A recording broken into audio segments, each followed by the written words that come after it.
escritor argentino, radicado en España, Marcelo Luján, ha logrado con La Claridad un notable libro de cuentos. Una prueba de ello es que obtuvo el año pasado el prestigioso premio Ribera del Duero. Es un premio que se da en España y que se enfoca en el género del cuento y premia al mejor conjunto de relatos escrito en idioma español. La Claridad es un notable libro, entre otras cosas porque plantea una organicidad entre sus relatos, es decir, que los relatos mantienen guiños entre sí. Pero claro, cada relato, además, se puede leer y funciona espléndidamente solo. Ahora, estos guiños no solamente se dan entre los cuentos entre sí. Para quienes leemos a Marcelo con anterioridad, descubrimos guiños con su novela, con su estupenda novela Subsuelo, una novela premiada además. Y justamente sobre este estupendo libro conversé con Marcelo hace unos días y quiero compartir con ustedes dicha conversación. Pero antes quiero recordarles, sigamos leyendo. Las librerías están funcionando de manera presencial, pero también de manera delivery. Y yo quiero recomendarles la estupenda librería Buen Salvaje. Pueden encontrarlas en sus páginas de Facebook, Instagram y en su página web www.buensalvaje.p. Ahora sí, sin más preámbulos, lo dejo con la entrevista con Marcelo Luján.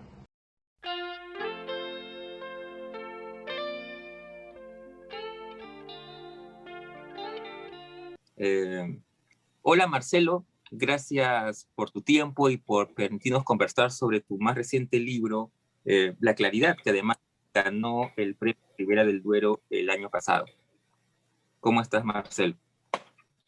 Muy bien, muchas gracias Carlos por este contacto, por el interés y por la lectura. Y nada, un placer saludarte y aquí a disposición de lo que quieras charlar. Sí, en realidad tengo muchas inquietudes que me han despertado la lectura muy entusiasta del libro.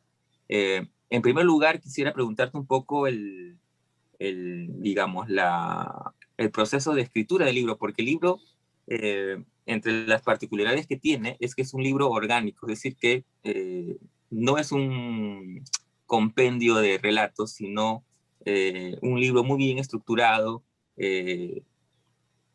con guiños entre uno y otro cuento, ¿no? Presencia de personajes, incluso para quienes hemos leído algo anteriormente, como mi caso, reconocemos el guiño con tu novela Subsuelo, por ejemplo, ¿no?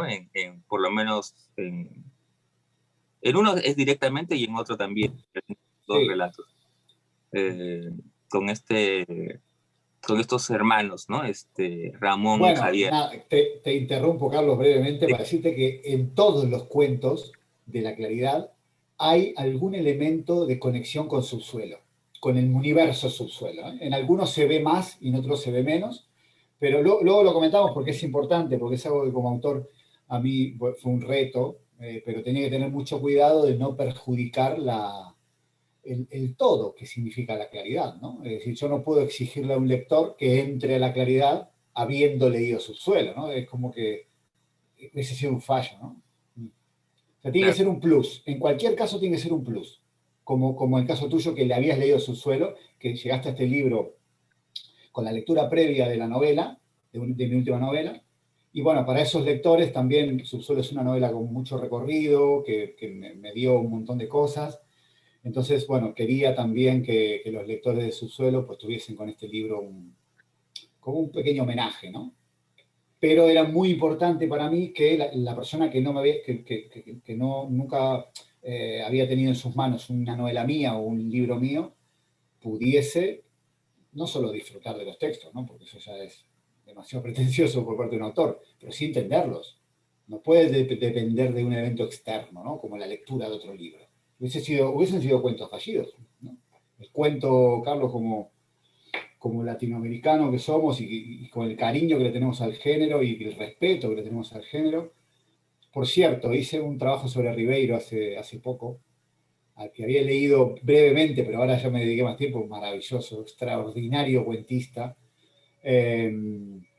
Bueno, y después de esto, nada, que el cuento tiene que funcionar, tiene que ser totalmente autónomo, un cuento. No puede depender ni siquiera de otro cuento del mismo libro, porque ya entramos ahí en otro género, o sea, se empieza a desviar, ¿no? Bueno, entonces fue un reto, divertido, ¿no? Sí. ¿Y cómo fue ese proceso? Es decir, digamos, tenías una idea ya más o menos de por dónde podía ir un libro orgánico, ya tenías más o menos una idea de hacer estos guiños a los lectores de Subsuelo, o de repente fueron apareciendo algunos relatos y tú viste que más o menos se orientaban por esa línea. Bueno, yo lo primero es, que esto lo dije un montón de veces, lo primero es que tenía ganas, necesidad y muchísima ilusión por escribir un libro de cuentos. Hacía tiempo, yo escribo cuentos desde que empecé, como latinoamericano y como rioplatense, no nos queda otra, claro, ¿no? Porque es un género con el que estamos educados, además, con los grandes maestros del continente. Entonces, eh, necesitaba después de varias novelas escribir un libro de cuentos. Pero bueno, yo tengo libros de cuentos, no dejan de ser siempre compilaciones, ¿no? Que esto no es un peyorativo decirlo, pero la mayoría de los autores y autoras lo que hacen es juntar en un volumen pues cuentos de los últimos 5 o 6 años que publicaron en revistas, en periódicos, en antologías, a lo mejor escriben un cuento nuevo, reescriben, recuperan algún otro y sacan un volumen para que estén en un volumen, ¿no? Generalmente en los narradores, en los novelistas, entre novela y novela, también, ¿no? Como para saciar un poco la sed, bueno, editorial o de sus lectores. Y a mí este no era el proyecto que yo quería. O sea, yo quería escribir un libro de cuentos desde sosteniendo, digamos, todas las variables más importantes del género, como la que hablábamos recién, ¿no? Un cuento tiene que ser un universo de principio a final totalmente completo y totalmente autónomo, ¿no? Que pueda expandirse, que pueda aportar a otro cuento, sí, pero ese otro cuento tiene que funcionar igual sin la existencia previa del otro cuento. Pasa lo mismo con Subsuelo, ¿no? Eran como dos escalones. Primero, respetar la no lectura de Subsuelo, aunque aprovechara el universo, porque, y esto va un poco con la pregunta, lo tenía muy fresco, Carlos, me parecía un universo muy palpable para mí como autor. Escribir ficción es algo muy difícil si encima le ponemos nosotros mismos escollos, ¿no? Si tengo el universo fresco, esto del valle, del pantano, del verano, no sé, distintos elementos, lo tenía muy fresco de la juventud, ¿no? Que recorre también un poco los personajes. Si lo tenía fresco, digo, bueno, ya tengo algo hecho. Ahora voy a contar las historias que quiero contar, ¿no? ¿Para qué? No sé, escribir un cuento de la sociedad victoriana. Digo, bueno, venga, vamos a la sociedad victoriana, todo de nuevo, generar el espacio, metértelo en tu cabeza, ¿no? Entonces, por ese lado, o sea, no es que estuvo planificado, es que era lo más fresco y donde me encontraba muy cómodo, ¿no? Como escritor para poder, bueno, cómodo, dentro de lo que es la comodidad que tenemos nosotros, que nunca es completa, ¿no? Y dentro de esa incomodidad está lo bueno de la variable artística de la escritura creativa. Así que tenía 6 o 7 historias que tenía apuntadas muy concretamente, de que quería contar en 2 o 3 líneas. Y me di cuenta que, bueno, a mí el tema de la oscuridad, del mal, ¿viste? De lo que es el género negro moderno, a mí me atrae mucho, y vos que me leíste lo sabés. No la investigación policial, que no es algo que no me interesa, pero sí por qué se generan cosas malas entre las personas, ¿no? Por decirlo de un modo figurativo. Y después quería escribir también cosas que se acercaran mucho al género fantástico, ¿no? O sea, al terror moderno. Que en su solo me corté en muchos parámetros de una novela. La situación espacial me permitía entrar en algún elemento, compatibilizarlo con un elemento fantástico, pero era una historia muy naturalista y no quería meterme ahí. ¿Viste? La quería sostener. Es decir, las hormigas que aparecen en su suelo no dejan de ser hormigas. No. Podían haber hecho más, pero no. ¿No? Funcionan como un oráculo, ¿no? Entonces, en este libro sí me solté más en la creatividad. Y ya metí elementos sobrenaturales, ¿no? Muy básicos y con mucho respeto y siempre intentando que lo humano esté por encima de lo sobrenatural, ¿no? De hecho, los elementos sobrenaturales de la claridad tienen problemas humanos, ¿no? Que es lo que me parece, no sé, digo, para no ser spoiler con los lectores. Los fantasmas, si hay fantasmas o monstruos, tienen problemas humanos, ¿no? No tienen problema de no volar, tienen problema de dar un beso, ¿no? Claro, Entonces eso me pareció divertido. ¿Sí? sí, es cierto, esa irrupción de a veces de lo sobrenatural que está en unos relatos, ¿no? Como creo que el penúltimo justamente, que tiene que ver con lo que tú acabas de Sí, decir, fantasma y la necesidad del beso, etcétera, ¿no? sí, Pero sí. también hay, ahora que tú mencionabas esto de, la problemática humana, en el conjunto hay temáticas, digamos, por decirlo de alguna manera, que también articulan el libro, ¿no? Es decir, sobrevuela por los relatos la traición, la locura, el destino, ¿no? Eh, ¿Fuiste consciente también de esas conexiones también? El deseo también, sí. Creo Sí, también. lo que pasa es que este libro tiene una particularidad que yo intento siempre decirla porque me parece que es una particularidad, insisto, no es que sea mejor ni peor que otros libros, que son más compilaciones, pero es distinto, ¿no? Es decir, yo este libro, Carlos, lo escribí desde cero. Dije, quiero escribir, o sea, abordé el proyecto como se abordan los proyectos de novela, que empezás de cero. Lo que pasa es que el mismo proceso de una novela, pues una vez que uno tiene 30, 40 páginas, es cuestión de sentarte, ya tenés como trazado el camino, ¿no?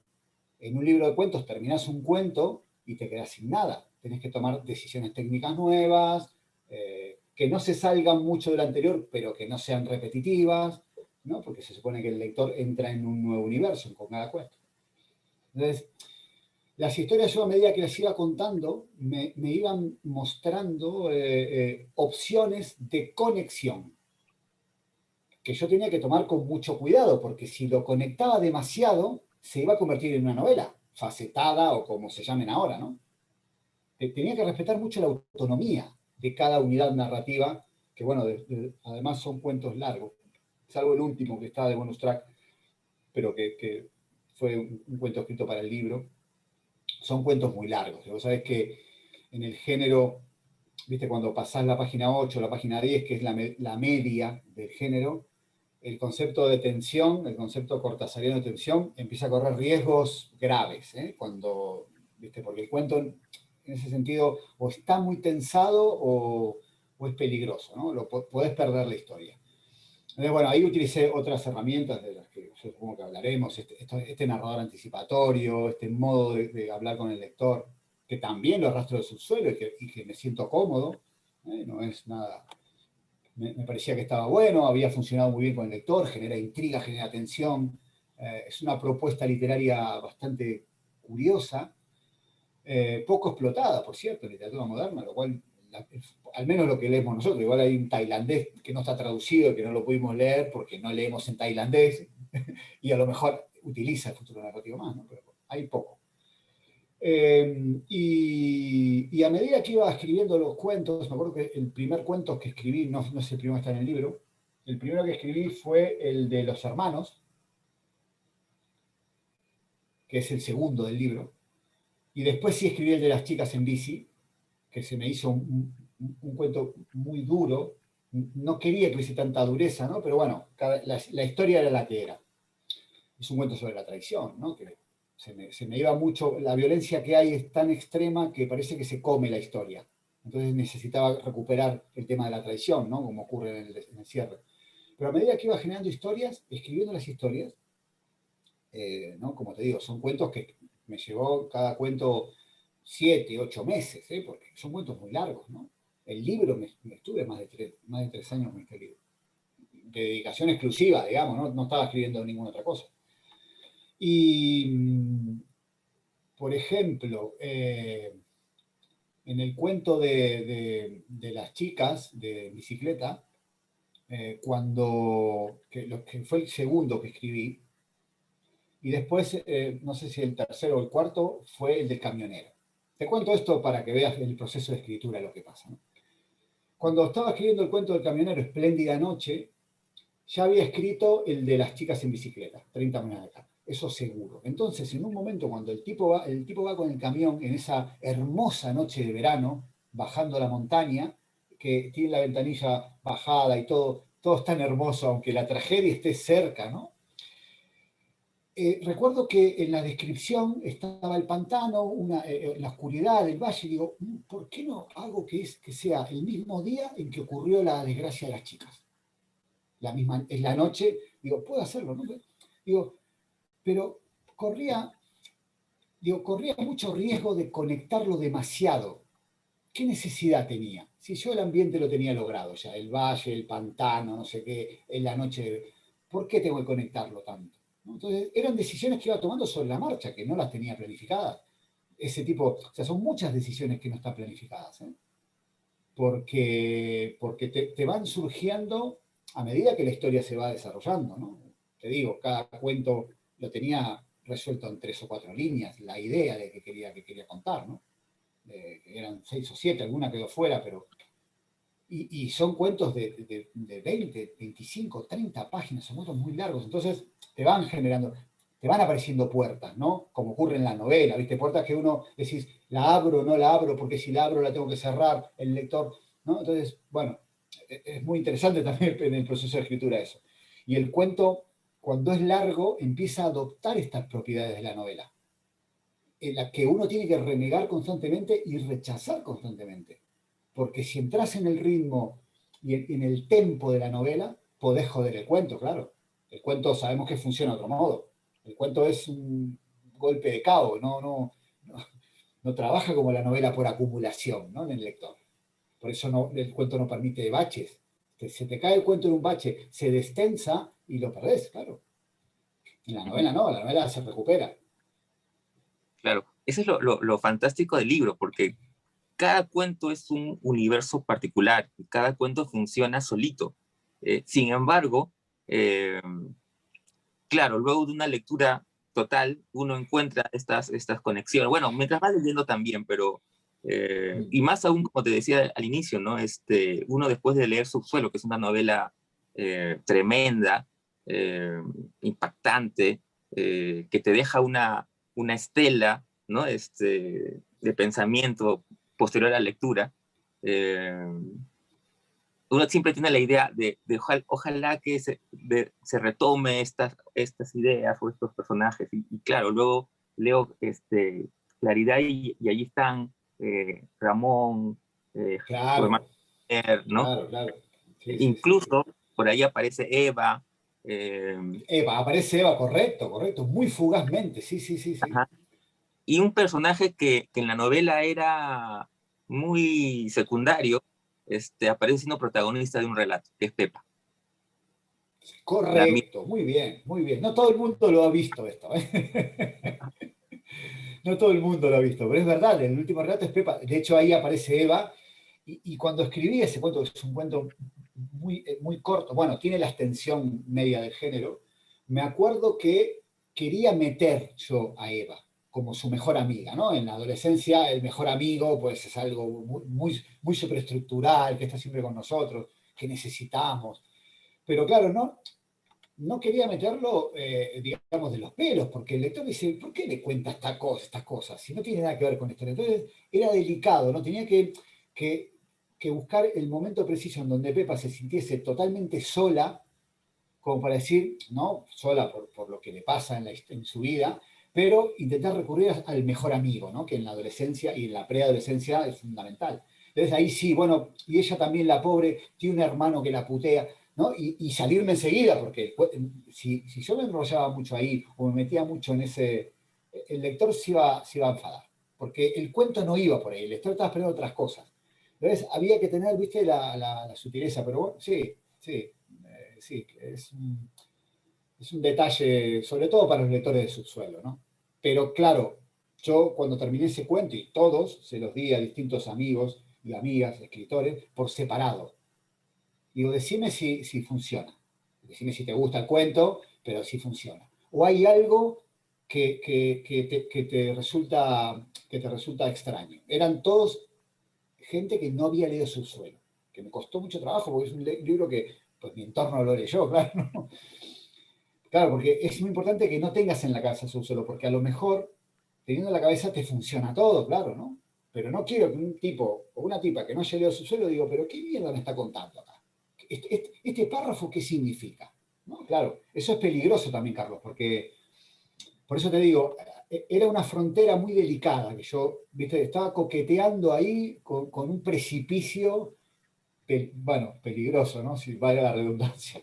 Pero fue divertido hacerlo desde el punto de vista técnico, y yo creo bueno, lo que se ha logrado, que hay cosas que evidentemente por lo que dice la crítica y los lectores funcionaron. Me parece que está bueno intentar darle al lector este tipo de cosas, ¿no? Más allá de la propia lectura de historias, ¿no? Este tipo de jueguitos paratextuales casi, si uno quiere, ¿no? Eh, sí, sí, sí, pero hay que tener cuidado porque podés caerte en un pozo. Sí. Bueno, y otra cosa que quería preguntarte que tiene que ver con otra característica particular del libro, que tú ya la has adelantado un poco, es el que los cuentos que están narrados en tercera persona, con Sí. un narrador omnisciente, tienen la particularidad de esta especie de adelanto de información, ¿no? Es decir, el narrador sabe más y nos va adelantando cosas que van a pasar, que claro, que también están muy presentes en Subsuelo, y que a pesar de ese adelantamiento de información, no conspira y al contrario, creo que potencia la tensión narrativa. Sí, sí, bueno, te agradezco primero los piropos, Carlos, porque es un recurso narrativo, como tantos, ¿no? Que yo utilicé por primera vez abiertamente en Subsuelo, porque la historia me lo pedía. Es una historia con un escenario muy, muy encriptado, con pocos personajes, con mucho silencio. Digo, bueno, acá como no meta un narrador que mueva la pelota y haga algo, esto va a ser infumable, claro, ¿no? Y así surgió en aquel momento, ¿no? Un narrador que interactuaba con el lector de un modo raro, raro, ¿no? Eh, Creo que lo sé usar bien el recurso. Por alguna razón misteriosa lo sé usar bien, porque evidentemente adelanta bueno, va adelantando la información. Sin embargo, el lector tiene un efecto contrario a ese destructivo de adelantar información, que es generar tensión.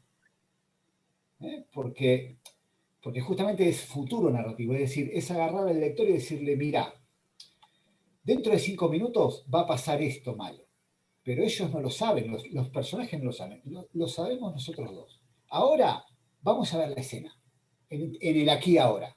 Y el lector dice, ¿no? Bueno, ojalá la voy a leer porque ojalá no pase. Pero claro, el omnisciente lo que te dice pasa.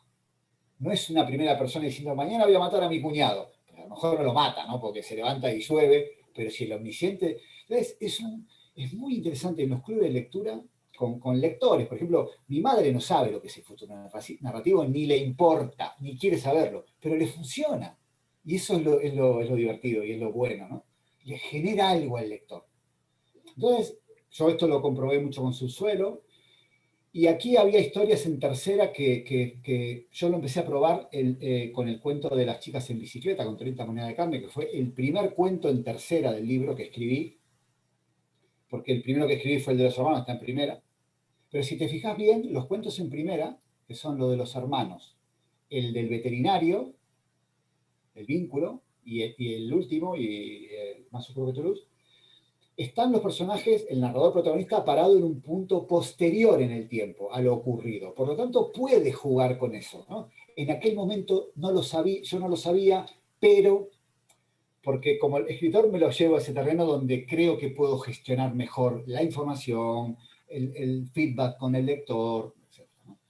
Pero en tercera es descarado, claro, es descarado porque el lector sabe que es un omnisciente y que realmente te está diciendo el futuro. No es que esté parado en un punto posterior a los hechos, es el punto futuro, o sea que no lo sabe nadie, ¿no? Ni la máquina del tiempo. O sea, es un movimiento interesante porque el lector en textos que no son de ciencia ficción, le da un valor, el lector le da un valor muy, muy inquietante. Yo lo he visto en lectores, Carlos, en clubes de lectura, de gente que solamente lee, ¿no? Que no tiene aspiraciones de escritura, por ejemplo, o conocimientos de recursos. Y genera cosas muy, muy curiosas, muy interesantes. Muy interesantes. La gente se emociona, ¿no? Cuando te cuenta, porque tal escena yo sabía, pero era imposible. ¿no? Cómo lo vive el lector, ¿no? A posteriori, quiero decir. ¿Sí? Y es un recurso, perdón, que quiero cerrar un poco la pregunta. Es un recurso que me valió, yo no lo había usado nunca en cuento. No sabía cómo iba a funcionar en cuento el recurso. Con todas las restricciones que tiene el género, ¿no? Y lo reglado que es. Y aquí, al ser largas las historias, sí me valía, porque sostenían la atención en momentos en donde por la propia extensión se podía distensionar, ¿no? Destensionar. Eh, entonces, a mí me pareció válido y lo empecé a utilizar y a ver cómo funcionaba, ¿no? Porque claro, eso hay que ver si se llega al desenlace en condiciones, con el lector activo, con el lector predispuesto, con el lector contra las cuerdas. Bueno, hay que probarlo, ¿no? Y me gustó, en el primer cuento que escribí en tercera con este futuro, que fue el de las chicas, me gustó cómo quedó. Lo di a leer por ahí, me acuerdo, tenía 2 cuentas ¿no? en ese momento. Lo di a leer por ahí y me dijeron que bien, que podía funcionar. Y bueno, yo de algunos escritores y algunas escritoras me fío mucho, que son muy amigos además, y les doy así pruebas, porque uno está un poco asustado, Carlos, también con este tipo de experimentos que hace. ¿Viste? Pero bueno, al final todo llegó a buen puerto, por suerte. No, sí, de hecho que sí, a mí me fascinó ese recurso porque, claro, el narrador te va diciendo cosas que los personajes todavía no saben.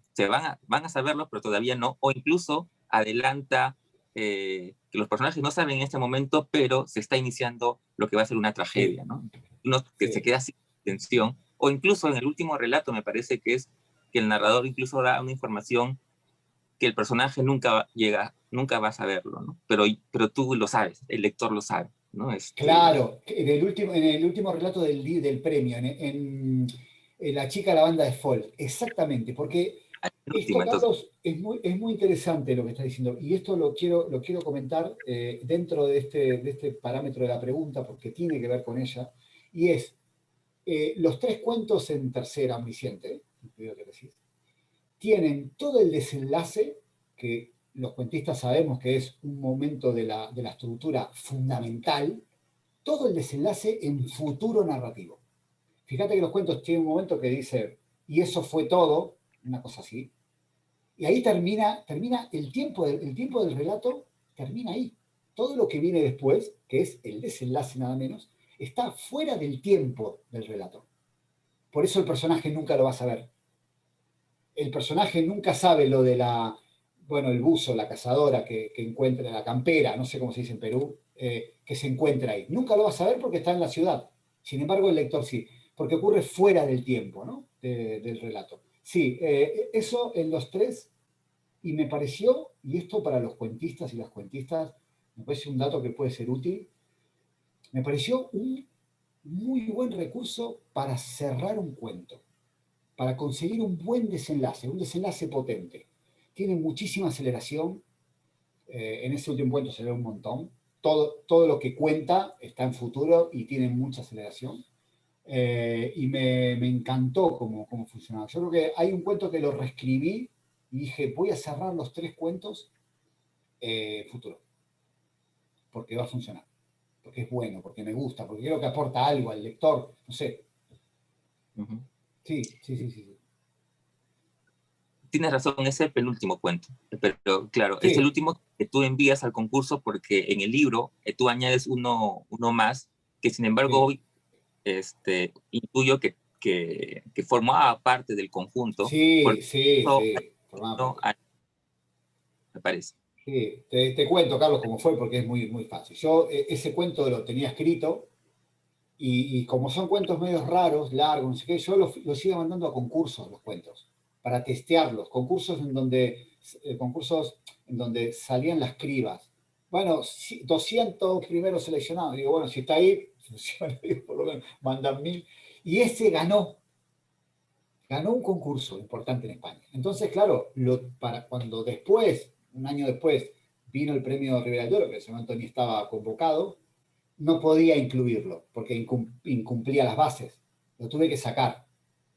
y lo mandé sin ese libro, claro, sin ese cuento. Cuando, bueno, después de que gana, no sé qué, y estamos con Juan Casamayor editando el libro, le digo, Juan, mirá, tengo este cuento, pasó esto, esto y esto. ¿Lo querés leer? Sí, sí. Y le gustó, dice, bueno, vamos a ponerlo, yo voy a poner una nota del editor y lo vamos a poner como un bonus track, porque digo, es que es lo que pasó. Y me parece que es la idea de cerrar con ese cuento, que fue una casualidad, es buena, porque es un cuento muy luminoso ese, Carlos.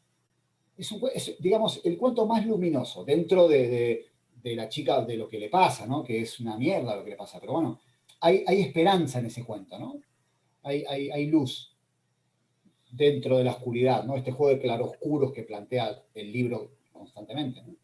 Entre lo claro y lo oscuro, todo el tiempo mostrándolo, que, bueno, era un poco la idea básica del libro. Ujú. Claro, incluso hay un guiño al título del conjunto, ¿no? Hay un momento en que la protagonista piensa en la claridad. Sí, sí, sí, sí, sí. Es que el título original de ese cuento era La Claridad, originalmente. Ok, Es el único cuento en donde aparece la palabra la claridad. sí. Entonces yo no quería, en el premio que ganó, se llamaba La Claridad el cuento, pero yo no quería que ningún cuento se llamara, que el título del libro lo adoptara de ningún cuento. A veces se hace eso, pero me parecía que iba a señalar algún cuento como el cuento y todo lo demás está ahí, ¿no? Y iba en contra un poco de la mecánica que tiene el libro, ¿no? De ser un todo, de tener Ujú. una simbiosis, ¿no? Que el lector termina y termina de leerlo y tiene la sensación de haber leído un libro, que es el gran objetivo que tuve con este libro de cuentos. Que no haya escalones, aún respetando la autonomía de cada unidad narrativa, que no haya grandes escalones, grandes cambios, ¿no? O sea, contar un cuento en el 2040 y uno en la sociedad victoriana. Y el lector, bueno, es válido, pero no quería eso, quería otra cosa, que era uno de los objetivos del libro, un libro de cuentos, ¿no? Una unidad, una simbiosis, un conjunto y un todo. Me pareció un reto como escritor interesante. Siempre me estoy poniendo retos así, siempre estoy buscando lo más difícil, Carlos. La mayor parte de veces me sale mal, claro, pero me divierto, eso es importante. No, y bueno, y varias también bien, ¿no? Es Bueno, estupendo. Y ya para terminar, quería preguntarte, que es ineludible, ¿cómo recibiste el premio? ¿Qué significa para ti como autor un premio como el Ribera del Duero? bueno, Carlos, nada, que pasó. Bueno, eso fue, en julio se hizo público, pero el fallo fue en marzo, bueno, fue antes de la pandemia, estuvimos ahí. Yo estuve 6 meses en silencio.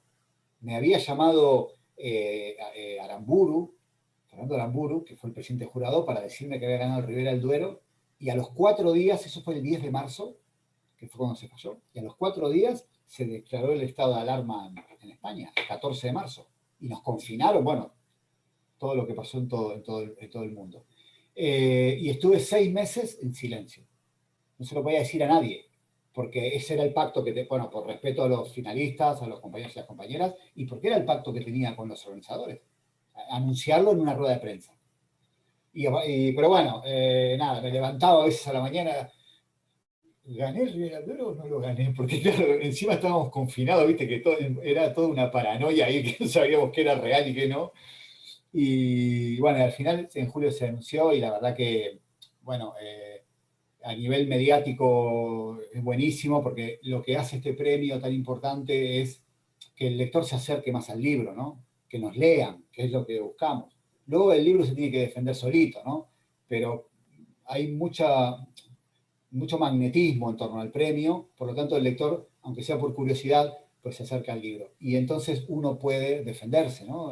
Puede mostrar lo que hace. Entonces, en ese sentido estoy súper contento y además desde el punto de vista personal, como autor, qué sé yo, es un logro que ganaron chicos y chicas muy buenos escritores, con un palmarés maravilloso. Entonces, formar parte de ese grupo es un honor también para mí y bueno, está bien que, bueno, estoy contento porque el proyecto de la calidad fue muchos años, los libros de cuentos luego no te los publica nadie, quieren novelas. Yo igual quería escribir cuentos y me dediqué a escribir cuentos. Y bueno, que tenga que haya ganado este premio, que lo haya publicado Páginas de Espuma, que lo pueden leer en Latinoamérica, o sea que Juan tiene muy buena distribución, la editorial en Latinoamérica. Todo es bueno, Carlos, todo es bueno y estoy súper contento en ese sentido, claro. Muchas gracias, Marcelo. Ha sido un placer conversar contigo y leerte No, sobre. muchas gracias, Carlos, por todo. Muchas gracias.